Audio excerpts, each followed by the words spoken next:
नमस्कार दोस्तों, स्वागत है आपका मेरे चैनल में। हम बात कर रहे हैं अपने एक नए टॉपिक के साथ, सांची स्तूप। जिस तरह भारतीय इतिहास विश्व के सबसे प्राचीन इतिहासों में एक है, उसी तरह यहाँ मौजूद इतिहास की विरासतें भी काफ़ी प्राचीन हैं। इन विरासतों में से एक है सांची स्तूप, जो एक बौद्ध स्मारक है। यह 3री शताब्दी ईस्वी पूर्व से 12वीं शताब्दी के बीच के हैं। यह स्तूप आज के समय में एक प्रसिद्ध पर्यटक स्थल है, जो भोपाल शहर से लगभग 46 किलोमीटर की दूरी सांची गांव में स्थित है। यहाँ पर 3 स्तूप हैं और ये देश के सर्वाधिक संरक्षित स्तूपों में से एक है।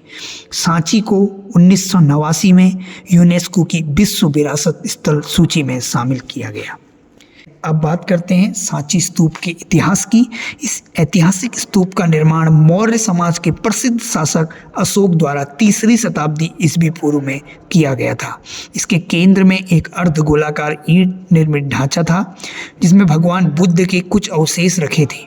इसके शिखर पर स्मारक को दिए गए ऊंचे सम्मान का प्रतीक रूपी एक छत्र था। इसका निर्माण कार्य सम्राट अशोक की पत्नी महादेवी शक्य कुमारी को सौंपा था, जो विदिशा के व्यापारी की ही बेटी थी।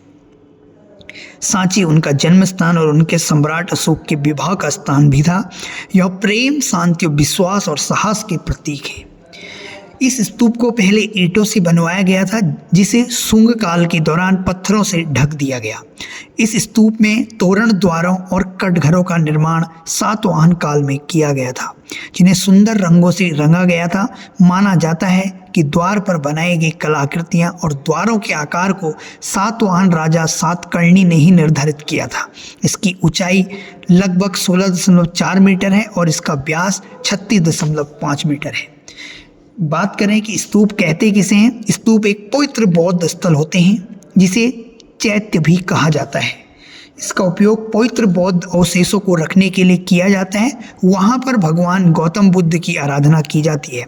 सांची के स्तूप का निर्माण कई कालखंडों में हुआ, जिसे पूर्वी 3री सदी से 12वीं सदी के मध्य में माना गया है। पूर्व 483 ईसा पूर्व में जब गौतम बुद्ध ने देह त्याग किया था, तो उनके शरीर के अवशेष पर अधिकार के लिए उनके अनुयायी राजा आपस में लड़ने झगड़ने लगे। अंत में एक बौद्ध संत ने समझा बुझाकर उनके शरीर के अवशेषों के हिस्सों को उनमें वितरित कर समाधान किया। इन्हें लेकर आरंभ में 8 स्तूपों का निर्माण हुआ। इस प्रकार गौतम बुद्ध के निर्माण के बाद बौद्ध धर्म का प्रचार प्रसार इन स्तूपों को प्रतीक मानकर होने लगा। सांची के स्तूप दूर से देखने में भले मामूली अर्धगोलाकार संरचनाएं लगती हैं, लेकिन इसकी भव्यता, विशिष्टता व बारीकियों का पता सांची आकर देखने पे ही लगता है। इसलिए देश दुनिया से बड़ी संख्या में बौद्ध मंथावलंबी, पर्यटक, शोधार्थी, अध्येता इस बेमिसाल संरचना को देखने चले आते हैं। यदि सांची स्तूप के बारे में रोचक तथ्य फैक्ट्स की बात करें, तो सांची में मौजूद स्तूप भारत में सबसे पुरानी पत्थर की संरचना है, जिसका निर्माण 3री शताब्दी में सम्राट अशोक मौर्य ने कराया था।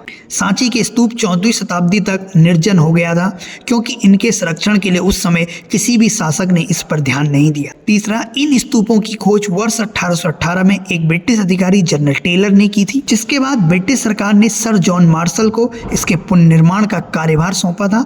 वर्ष 1912-1919 तक इस स्तूप की संरचना कर इसे पुनः खड़ा किया गया। यह स्तूप भारत के सबसे बड़े स्तूपों में से एक है, जिसकी ऊंचाई लगभग 16.4 मीटर और व्यास 36.5 मीटर है। इस स्तूप के निकट सबसे प्रसिद्ध अशोक स्तंभ, जिसमें सारनाथ की तरह 4 शेर शामिल हैं, पाया गया है। साथ ही यहाँ बड़ी संख्या में ब्राह्म लिपि के शिलालेख पाए गए हैं। सर जॉन मार्शल ने वर्ष 1919 में इसे संरक्षित रखने के लिए एक पुरातात्विक संग्रहालय की स्थापना की, जिसे बाद में सांची पुरातत्व संग्रहालय में परिवर्तित कर दिया गया। सांची नामक स्थान का गौतम बुद्ध द्वारा कभी भी दौरा नहीं किया गया था, भले ही आज इस स्थान पर बौद्ध धर्म का अपना एक ऐतिहासिक महत्व हो।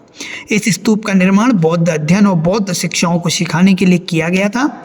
यूनेस्को ने सांची के स्तूप की संरचना और शिल्पकारिता को देखते हुए वर्ष 1989 में इसे विश्व धरोहर स्थल घोषित किया। Thank you.